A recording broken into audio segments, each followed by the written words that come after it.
A paz do Senhor, queridos, bom dia, boa tarde, boa noite, não sei a hora que você vai assistir esse vídeo e ouvir essa grandiosa mensagem que Deus tem para nossos corações no dia de hoje. Nós queremos ler juntamente com os irmãos e amigos a palavra de Deus no capítulo de número 14 do Evangelho de Jesus Cristo, segundo escreveu o apóstolo João. Diz a palavra de Deus em João 14, primeiro: não se turbe o vosso coração, credes em Deus, credes também em mim. Jesus disse: não se turbe o vosso coração, credes em Deus, credes também em mim. Amados irmãos, quero ser bem breve, quero ser conciso na minha mensagem nesse momento e dizer-lhe que essa mensagem de Jesus, esse simples versículo que nós lemos, não se turbe o vosso coração, significa dizer que Jesus ele conhecia profundamente o coração dos discípulos. Jesus viu estampado no rosto dos discípulos algo extraordinário. O que ele viu ali naquele discípulo, naquele momento, foi dor. Jesus viu angústia. Jesus viu, estava perceptível na face dos discípulos que eles estavam angustiados, que eles ficariam perplexos, que eles ficariam dispersos, que eles ficariam angustiados de tal maneira que a ponto de se decepcionarem.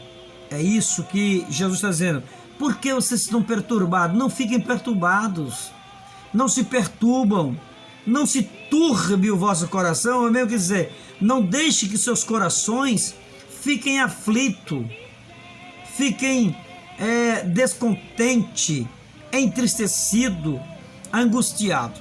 Então, amados, Jesus diz: não se turbe o vosso coração, credes em Deus e credes também em mim. Os discípulos criam em Deus, confiavam em Deus e sabiam que Jesus era o enviado de Deus, o enviado do Pai. Aqui o termo Pai é usado 44 vezes. Se os irmãos lerem o capítulo 13 ao capítulo 17 do Evangelho de João, vocês vão ver que tem 44 vezes a expressão Pai. Quando ele diz que vai ao Pai, ou ninguém vai ao Pai senão por ele, e ele diz que é mista que ele vá, porque ele diz: não se turbe o vosso coração, credes em Deus, credes também em mim, na casa de meu Pai. Então ele diz: na casa de meu Pai há muitas moradas. Eu quero trazer aqui um termo grego para os irmãos lerem, entenderem melhor o texto bíblico. Quando João diz na casa de meu Pai, ele usa o termo aqui casa, essa expressão no grego. Essa expressão no grego significa mone, se não me foge da mente. Mone é traduzido por casa em João 14, 2. Mas se nós lermos João 14, 23, que quando Jesus fala que viremos para ele e faremos nele morada, esse termo ele não é um termo para casa, simplesmente casa, mas apenas para cômodos ou lugares de habitação, ou lugares a ser habitados. Então, quando Jesus diz: na casa do meu Pai há muitas moradas, ele quer dizer em João 14, 2, que há muitas moradas na casa do Pai. Ali ele fala de um lar, ali ele fala de um lugar que iremos morar juntos. O que é um lar? O lar é um lugar onde os moradores são obrigados a acolher um ao outro. Um lar é isso. Lá é onde estamos nos sentindo bem, acolhido, amado, aconchegados, se é assim que usa o termo. Então, fomos aconchegados, fomos acolhidos, fomos amados, somos bem tratados. Isso é um lar. E Jesus disse: eu vou para o Pai, mas quando eu for, eu voltarei outra vez e vos levarei para mim mesmo, para que aonde eu estiver, eu quero que vocês estejam também. Onde é que Jesus está? ao lado de Deus. Onde Deus está? No céu. Há umas aberrações por aí de uns certos pseudos cristãos que dizem que ninguém vai para o céu. Aí diz que Jesus é mentiroso, que Jesus mentiu, que ninguém vai para o céu. Esse é uns pseudos cristãos. Se a Bíblia diz que vamos para o céu, porque vamos para o céu. Se a Bíblia diz que os salvos vão para o céu, porque os salvos vão para o céu. Se a Bíblia diz que os não salvos vão para o inferno, é porque vão para o inferno. A Bíblia diz que, lá em Apocalipse 21, 14, 15, aqueles que não foi achado escrito no livro da vida, acho que é 21, 14, 15, é 20, 14, 15, um desses capítulos aí, que agora me fugiu da mente. Ele diz, aquele que não foi achado escrito no livro da vida será lançado no lago de fogo. Então existe o lago de fogo. Há também cristãos que não acreditam mais no lago de fogo. Há cristãos que dizem que para que Deus vai querer alguém no inferno? Para que prazer Deus tem que alguém esteja no sofrimento eterno? Não é o prazer de Deus, não é o querer de Deus, é a vontade do homem. A Bíblia nos diz que há dois caminhos, um que leva a Deus para o céu e o outro que leva ao inferno, lá onde está Satanás. Então, tem dois caminhos. Jesus diz, olha, siga-me, renuncia, toma sua cruz, renuncia o pecado e siga-me. Jesus não obriga, ele simplesmente diz, quer viver uma vida eterna, então siga-me. A Bíblia diz que ele veio para os seus e os seus não receberam, mas todo quanto recebeu, deu-lhe o poder de ser chamados filhos de Deus. Então o que eu entendo aqui é que existe céu e existe inferno, certo? E eu vou para o céu. Se eu permanecer fiel, obediente à palavra de Deus, irei para o céu. Amém? Todo aquele que aceitar a Jesus como seu Salvador, aceitando a Ele como seu único, suficiente Salvador e Senhor da sua vida, este vai para o céu. Mas tem que deixar Jesus ser Senhor da sua vida. Tem pessoas que aceitam Jesus, mas o Senhor da vida dele é Ele, não é Jesus. Mas se Jesus for o Senhor da tua vida e da minha vida, pode ter certeza, iremos para o céu. Se não fosse assim, Jesus não teria dito. Então, amados irmãos, eu quero ser breve, mas quero trazer uma linha de raciocínio. O pastor e escritor William Hendrickson, eu não sei falar inglês, mas William Hendrickson, ele disse que ele nos apontou algumas coisas importantes aqui na caminhada para o céu. Veja que ele diz aqui, ele fala primeiro, ele diz que os discípulos estavam tristes, pela iminência ou a iminente partida de Cristo. B, envergonhados pelo egoísmo evidenciado, perguntando quem era maior. C, perplexo pela predição de Jesus, ou seja, pela predição que Judas trairia Jesus, Pedro trairia Jesus e os demais negariam Jesus. Veja que dor para o mestre. Jesus está cercado de amigo e naquele mesmo instante Jesus se vê sozinho. Jesus está cercado de amigo. Mas Jesus disse, olha, vocês não fiquem preocupados. Eu vou ser entregue à prisão. A cruz é inevitável para mim. Eu vou para a cruz. Mas não se preocupe que aí não vai parar. Vocês vão ser perseguidos. Olha que Jesus diz, Judas seria um traidor. Pedro negaria Jesus. Os demais discípulos fugiriam. Agora imaginemos, meus queridos irmãos, a hora está passando, mas escutem. Se os discípulos que estavam com Pedro, ao ver que Pedro era o mais valente da turma, Pedro era valente, era o mais bravo, e os outros que estavam por trás de Pedro dizem, poxa, se Pedro é valente, se Pedro é cabra macho, vai negar Jesus? Imagina André, Felipe, Bartolomeu, eu não aguento. Então, já ficaram perturbados, já estavam perturbados. Judas o trairia, Pedro negaria e os demais discípulos fugiriam. Então, eles estavam perplexos, eles estavam tristes, estavam angustiados, como o William Hendrickson fala. E diz mais aqui, ó. Ele diz: eram vacilantes na fé, pensando como o Messias podia ser traído. Veja só, ele ficava, mas como é que pode o Messias ser traído? Aí Hendricks, né, diz que eles eram vacilantes na fé. Agora, amados irmãos, é nesse contexto que Jesus se levanta como terapeuta da alma daquelas pessoas, como um pai amoroso, como um psicólogo, como um tudo Jesus é. E Jesus chega para ele e diz: meus amigos, fiquem tranquilos, não se preocupem, porque você está perturbados. Vocês estão perturbados. Não fiquem perturbados, porque eu vou para o Pai, mas eu vou voltar de novo. Eu vou apenas preparar moradas no céu. E quando eu preparar lugar, eu voltarei e levarei vocês para mim mesmo. Então, queridos irmãos, o tempo não nos espera. Eu quero lhe dizer que Jesus, no capítulo 6, versículo 3, se não me foge da mente, de Marcos, Jesus, ele era carpinteiro aqui na terra.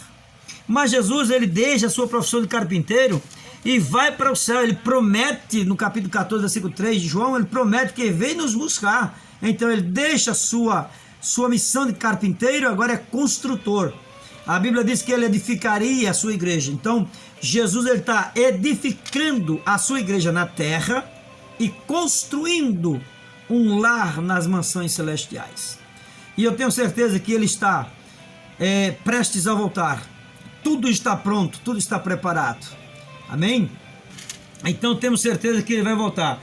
E uma coisa eu quero dizer aos irmãos é o seguinte: confiar em Deus e em seu Filho é crer, confessar e descansar no seu poder, na sua sabedoria, na sua providência, no seu amor, na sua salvação. A fé em Cristo é o remédio para um coração turbado.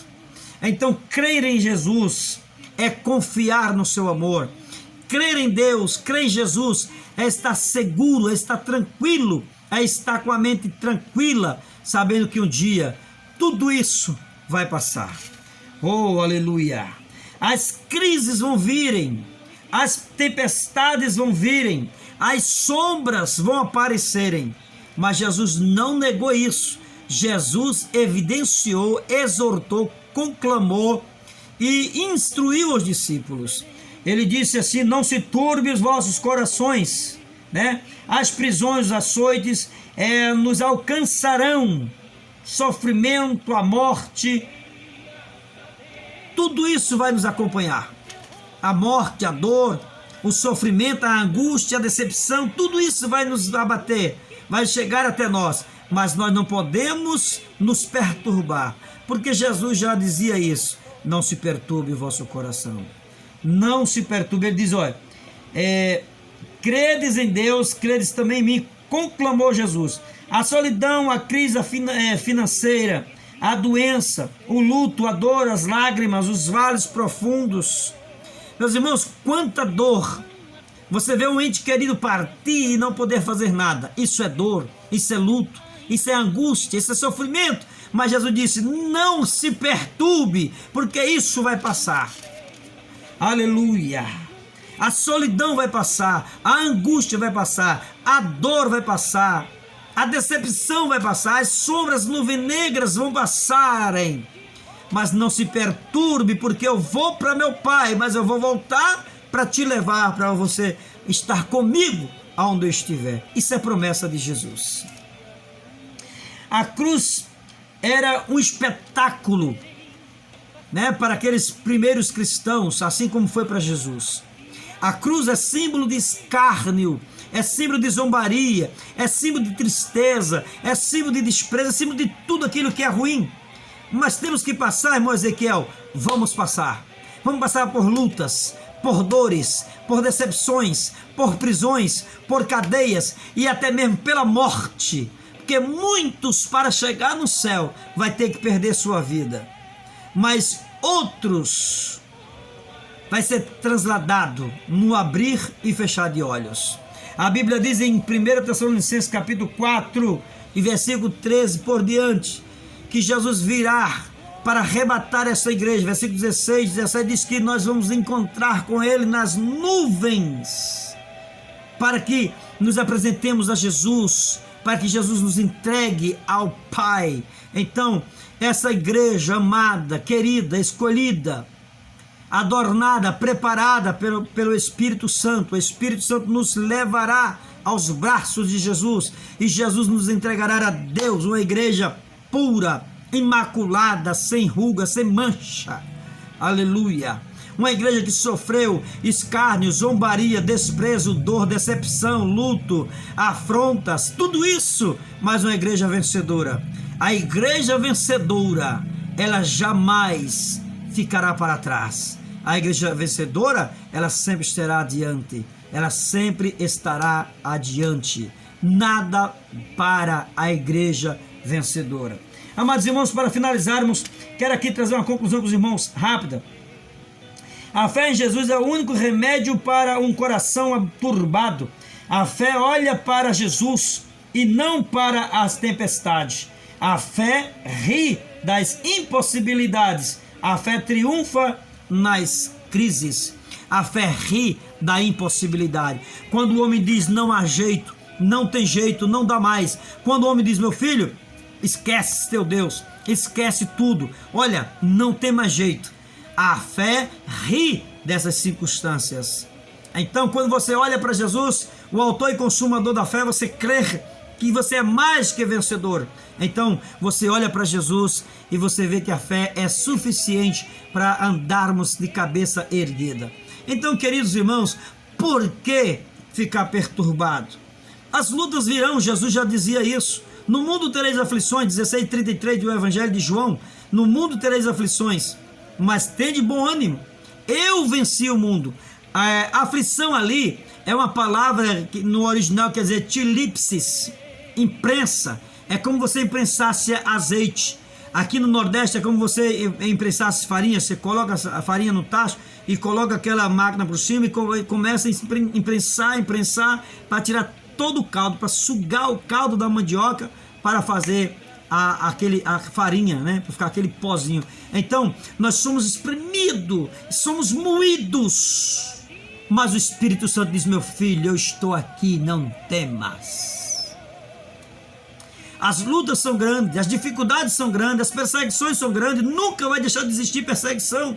Mas João, no capítulo 21 e 22 de Apocalipse, ele descreveu algo que não estarão presentes naquele dia, no dia em que estivermos com Jesus. Ele diz, meus filhos, morte não haverá, tristeza não haverá, dor não haverá, lágrimas não haverá. Então lá não tem mais lágrima, lá não tem mais dor, nem pranto. Então tudo isso vai cessar. Lá só será gozo e alegria. Aleluia. Então que Deus abençoe, que Deus vos guarde a cada dia, que possamos estar atentos e confiantes no Deus que servimos e esperançosos para aquele grande dia, o dia em que Jesus vai buscar a sua igreja. Nós somos crentes pentecostais que cremos no arrebatamento da igreja. Eu creio no arrebatamento da igreja e sei que está muito perto. Antes da grande tribulação adentrar neste mundo, sabemos que Jesus ele virá buscar a sua igreja, porque fomos chamados não para a ira, mas para a aquisição da salvação. E a grande tribulação é o grande dia da ira de Deus. E os crentes salvos em Jesus estarão com ele nas boldas do Cordeiro. Que Deus em Cristo vos abençoe. Um forte abraço. Compartilhe esse vídeo para a glória de Deus, para que seja bênção nas outras vidas. E se inscreva no nosso canal. Que Deus abençoe. Shalom, shalom a todos.